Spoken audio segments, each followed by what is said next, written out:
Bueno, hemos arribado en este punto de esta expedición polo a polo. Estamos en un hermoso lugar acá en las afueras de Chile, pasando un día espectacular, que empezó bastante feo, pero sepan que cuando se prendió esa cámara salió el sol y la verdad es que estamos descubriendo un poco de qué se trata esta expedición polo a polo, invitados por la gente de Nissan Argentina, pero sepan que acá está todo el mundo reunido, está todo Sudamérica presente para conocer un poco de lo que se trata esta expedición, que ya está siguiendo su curso, que no queda tanto para terminar, pero obviamente lo importante no es lo que yo tengo para decir, sino lo que tienen ellos. Son Chris y Julie de Escocia. ¿Cómo andan? Bienvenidos. Hi, nice to meet you. Nice to meet you. Welcome to South America. I'm gonna say you can come here. I'm gonna start. We can just have a conversation. I want to talk to you guys about this expedition. What can you tell me? What is this pole to pole from Nissan and what you guys doing here? So, in a nutshell, pole to pole is the world's first drive by any vehicle from a magnetic North Pole location up in the Arctic to the geographical South Pole in Antarctica. So that's way down. yeah, it's 17,000 miles, 27,000 kilometers, 15 countries we're passing through, and like I say, it's a world's first. Okay, and what did you guys choose at this Nissan area? Why did we choose the Nissan area?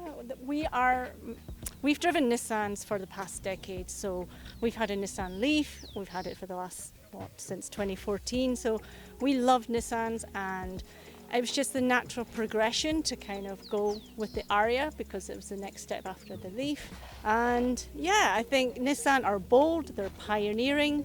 We hope to be bold and pioneering, so it just makes sense that we drive this in an Aria. And yeah, we're onwards to the Antarctica. Okay, so in that road, I see some modifications. Tell me, these tires are a little bit big. What can you tell me about the modifications that you guys did to the car? So the modifications were done by a company called Arctic Trucks. They're the polar expedition specialists. But the people would think that we've done a lot of work, or they've done a lot of work to this car. But in essence, what they've done is they've widened the wheel arches and they've made it capable of fitting 39-inch BF Goodrich KO2 tires. There's no upgrade to suspension. There's no upgrade to battery. There's no nothing. Nothing. Okay. And the idea behind it is every expedition we do is to show that effectively a factory vehicle, with the modifications just needed to make the expedition possible, has completed this expedition. And a rooftop tent for where we sleep sometimes. Actually, there. Yeah. Yep, in there or sometimes in the front seat, depending on our charging situation at the time. That's quite an experience. It is. I mean, like I said, this is our home. Welcome to our home. It's been our home for the last, 6.5 months, yeah. And it's actually really comfortable to drive. It's such a reliable car. It had zero repairs in the Arctic other than the slight accident that Chris had. Oh, we heard about that. What happened? What can you tell about that? In a nutshell, I mean, literally when we go to deep snow, we have to drive fast through that deep snow because we don't have as much ground clearance. So we have to drive really fast through it, and you act like a skimming stone, bouncing off the snow. But unfortunately, underneath one of the sections was a rock, and we came down heavy on that rock, and we broke the inner steering rack, or sheared the inner steering rack of the car. So the guys from Arctic Trucks, our support guys, they had the car up and running in about 40 minutes in minus 35 conditions, and then we carried on. But in terms of physical breakdowns, the car had nothing. Nothing, okay. So about, this is an electric car. Hay algo que ustedes quiero que entiendan, que esto es un auto 100% eléctrico, que todavía nosotros no lo conocemos porque no lo tenemos ni en Argentina ni en la región, pero ellos ya lo están manejando. About this car, there are some modifications that you take from the sun, the solar energy and the wind. Yeah. So that adds some autonomy to the car. What can you tell me about that? So that was for the polar regions. So in the Americas, we're solely relying on public charging network, and in some cases, the kindness of strangers to plug us into a domestic socket or an industrial socket. But in the Arctic, we prototyped a wind turbine, a 5-kilowatt wind turbine onto a trailer to pull that to generate generate energy in the Arctic.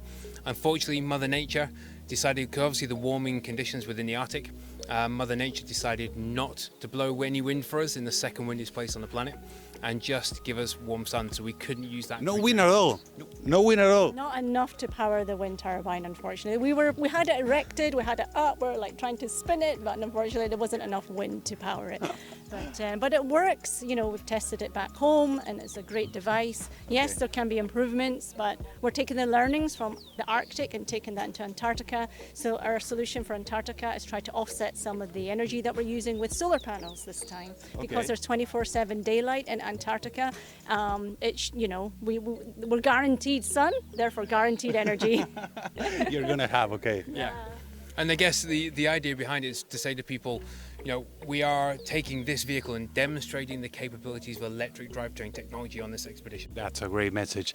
And I have something more that I wanted to know, because you two guys are a couple, right? We are a married couple, husband and wife, yes. Okay, for what time? 23 years. Oh, okay. Well, what can you tell me? I'm gonna start with her. Okay, I'm gonna start with her. Okay. What can you tell me about that experience? Because you're gonna you spend so much hours driving this car together. You want the clean response, or? Please. No, I'm not gonna lie. It's difficult. It's challenging. Like I've said, I think every human emotion you can experience, we have experienced on this expedition. We're humans, right? We're humans. We've cried, we've laughed, we've hugged, we've shouted, we've laughed, every emotion. And I think, the fact that we're still together, strong in Santiago after all this time, is just testament to a relationship. I'm gonna ask him, okay? Your response? I guess, yeah. The simple thing is, we're pretty much, she's here, I'm right? being careful, right? Okay.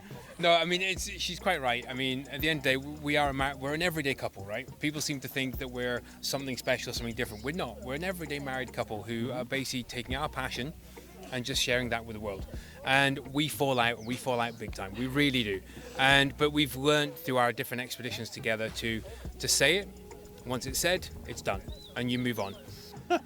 Well, thank you very much. I wish you the best. And I don't know, a message maybe for the people that, maybe some people that don't know to trust on electric cars yet, just waiting for something. You're really testing this. So I'm going to start with her and then you, okay? Go for it.